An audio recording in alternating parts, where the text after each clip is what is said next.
Selamat pagi, siang, sore, dan malam kepada Bapak Agus dan teman-teman sekalian. Di sini kami kelompok 1 hendak memperlihatkan hasil kerja kita di Teluk Bondama, Kabupaten di Papua. Perkenalkan, nama saya Yoga Dimaskara. Nama saya Mustafa. Nama saya Enrico. Nama saya Hana. Nama saya Alberta. Saya Yermia. Saya Evan Kisah. Di sini kita akan memperlihatkan hasil kerja kita. Thank you.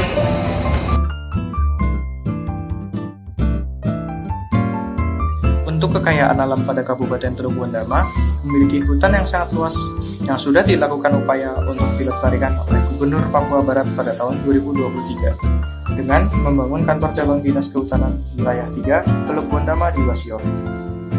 Sebagian besar kawasan hutan di Teluk Bondama merupakan hutan lindung berupa cagar alam dan taman nasional.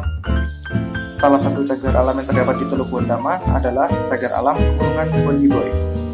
Cagar alam ini terdapat di Menanjung Bandamen. Kawasan cagar alam ini merupakan kawasan suaka alam yang keadaan alamnya memiliki kekasan tumbuhan, satwa, dan ekosistemnya atau ekosistem tertentu perlu dilindungi dan perkembangannya berlangsung secara alami. Selain hutan, Kabupaten Teluk Bondama juga memiliki banyak sungai. Sungai utama yang dijadikan sumber hidrologi adalah Sungai Bosimi di Kabupaten Teluk Bondama. Panjang sungai ini sekitar 55 km, mengalir dari selatan ke utara dan bermuara di Teluk Bandamen. Sungai ini dimanfaatkan oleh masyarakat setempat sebagai jalur transportasinya. Selain hutan dan sungai, Kabupaten Teluk Bondama juga memiliki hasil bumi. Sebagian besar mata pencarian dari penduduk asli Kabupaten Teluk Bondama merupakan nelayan dan peramu yang diselingi dengan bertani serta berburu. Hasil bumi tanah ini tidak terlalu banyak jenisnya. Umumnya, mereka melakukan kegiatan bertani biasa yang tanpa khusus melakukan pemupukan atau perawatan lainnya. Jenis tanaman ini dibedakan menjadi dua sektor, yaitu sektor pertanian dan sektor perkebunan. Jenis tanaman yang ditanam pada sektor pertanian biasanya hanya terbatas pada tanaman pangan seperti singkong, ubi jalar, dan keladi. Selain daripada itu, ada juga tanaman sayur-sayuran. Dan yang terakhir, pada sektor industri di Kabupaten Teluk Bondama ini cukup dapat dilihat melalui banyak sekali artikel atau bahkan dari website setempat. Adapun industri yang paling menjadi sorotan adalah industri pembudidayaan rumput laut. Kabupaten Teluk Bondama merupakan salah satu daerah di Papua Barat yang memiliki daerah perairan yang cukup luas, sehingga pemerintah setempat melihat potensi pemberdayaan masyarakat dengan budidaya rumput laut. Alhasil, harga panen dari rumput laut di daerah ini mencapai 6.000 per kilogram. Pemerintah setempat juga terus meninjau usaha pembudidayaan ini sehingga para petani rumput laut tetap mendapatkan hasil yang setimpa dengan hasil kerja keras mereka. Kekayaan suku, budaya, bahasa, dan hasil karya Kabupaten Teluk Bondama. Sesuai dengan karakteristik budaya, Kabupaten Teluk Bondama terdiri dari berbagai suku bangsa dan juga budaya. Suku Wandamen yang tinggal di pesisir pantai Kecamatan Wasior sudah mempunyai hubungan dengan dunia luar sejak lebih dari 100 tahun lalu. Suku-suku dan kekerabatan di Teluk Bondama sangat erat akan pertalian budaya dan kekerabatan yang telah dibangun dan dijaga secara turun-temurun oleh orang-orang Wandamen. Suku-suku tersebut adalah suku Wamesa, suku Maniwak, suku Moru, suku Mairasi, suku Toro, suku Run, suku Kuri, suku Windesi, suku Rumberpon, suku Souk, dan masih banyak lagi. Suku terbesar yang ada dan mendiami kawasan Teluk Wandamen, Windesi, Likiwar, Kepulauan Roswar, Run dan sekitarnya adalah suku Wamesa. Suku ini merupakan suku terbesar di Provinsi Papua Barat. Upacara adat. Macam acara atau upacara adat yang diselenggarakan oleh suku asli Kabupaten Teluk Bondama antara lain, yang pertama adalah Wamendero. Wamendero atau ada juga yang menyebutnya Parwabuk adalah acara adat pernikahan. Dalam upacara ini, biasanya seluruh warga kampung berkumpul dan juga menghampat tikar di kediaman pengantin pria. Yang kedua, ada upacara adat Kyuturu Nandau. Kyuturu Nandau atau biasa juga disebut Kakaru Krorbun adalah upacara adat potong rambut pertama kali pada anak berusia 5 tahun. Kesenian yang ada di Kabupaten Teluk Bondama. Masyarakat asli Kabupaten Teluk Bondama memiliki berbagai bentuk kesenian seperti tari dan musik. Tarian dan musik digelar pada upacara-upacara adat, pada penyambutan tamu, dan pada hari-hari besar tertentu. Jenis tarian dan alat musik yang dipergunakan diantaranya adalah yang pertama ada ris.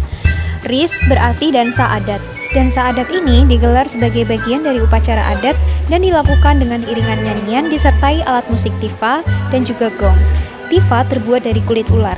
Syair nyanyian disesuaikan dengan makna upacara yang dilakukan. Balengan. Balengan adalah tarian pergaulan yang biasa dibawakan oleh pemuda-pemudi atau anak-anak remaja di kampung secara berpasangan. Tarian ini tidak berbeda jauh dengan tarian Yusim Pancar yang biasa kita kenal.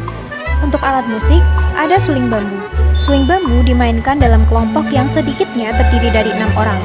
4 orang memainkan suling bambu masing-masing dengan ukuran yang berbeda, menghasilkan suara sopran, alto, tenor, dan bass. 2 orang lainnya menabuh tifa atau tambur dengan diameter yang berbeda satu sama lain. Tambur biasanya terbuat dari kulit rusa. Selanjutnya ada tarian tumbuh tanah. Tumbuh tanah atau tarian ular biasanya dilakukan oleh penduduk dari etnis Song. Tumbuh tanah ini dilakukan untuk perayaan-perayaan tertentu. Bagian kepala ular dipimpin oleh 1 orang sambil memegang sebuah parang. Selanjutnya ada kerajinan dari Teluk Wondama. Teluk Wondama memiliki berbagai karya tradisional yang khas dan diwariskan secara turun-temurun. Kerajinan tersebut adalah anyaman. Masyarakat Teluk Wondama, khususnya para wanita, sangat mahir dalam menganyam noken dan membuat tikar. Oleh karena itu, kerajinan khas dari masyarakat Teluk Wondama adalah anyaman dan tikar dari daun palem.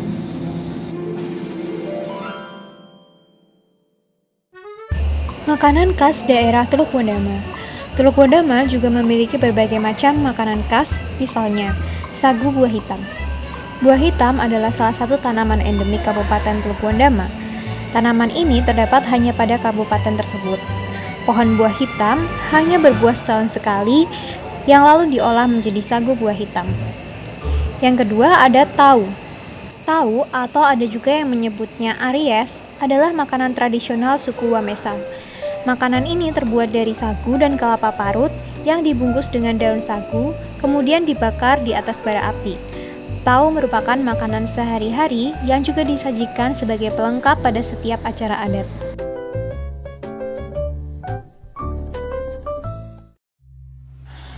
Lalu, Kabupaten Teluk Wondama juga memiliki hasil karya yang pernah booming, yaitu terciptanya sebuah film berjudul Taklukan Mimpi. Film Taklukan Mimpi mengangkat kisah seorang anak muda Papua Barat bernama Andi Joyapari yang tinggal di Wasior, Kabupaten Teluk Wondama.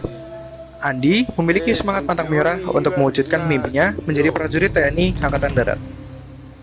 Meski menghadapi berbagai tantangan, pada akhirnya Andi dapat mewujudkan mimpinya menjadi seorang prajurit TNI Angkatan Darat. Pembuatan film ini semua dalam konteks asli, baik orang, alamnya, kehidupan, dan cara berpikir semua mengandung nilai seni yang tidak ternilai harganya. Tutur Majen Lema. Jenderal Bintang 2 yang merupakan putra asli Nusa Tenggara Timur itu berharap film Taklukan Mimpi ini bisa meraih kesuksesan dalam dunia industri hiburan di tanah air kita. Mudah-mudahan film ini menginspirasi generasi muda bukan saja di Papua Barat, tapi juga di seluruh masyarakat Indonesia bagaimana mereka mampu bekerja dengan keterbatasan tapi bisa berkarya. Nanti film ini juga bisa kita sebarkan ke seluruh Indonesia. Kita tunjukkan bahwa kita orang Papua Barat bisa dan mampu, ujar Majen Lema. Penayangan perdana film Taklukan Mimpi di gedung bioskop XX1 Manokwari mendapat sambutan luas dari warga setempat. Semua bangku dalam studio 1 bioskop XX1 Manokwari terisi penuh.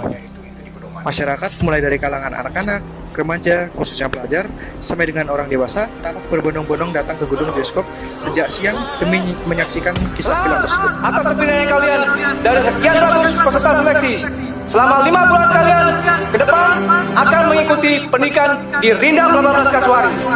Pesan saya, siapkan mental dan fisik kalian, ikuti petunjuk dan arahan pelatih. Dan terakhir, jangan lupa libatkan Tuhan selalu dalam setiap kegiatanmu.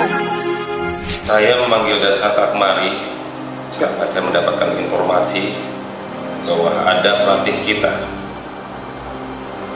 yang bertindak pendidikan pada siswa.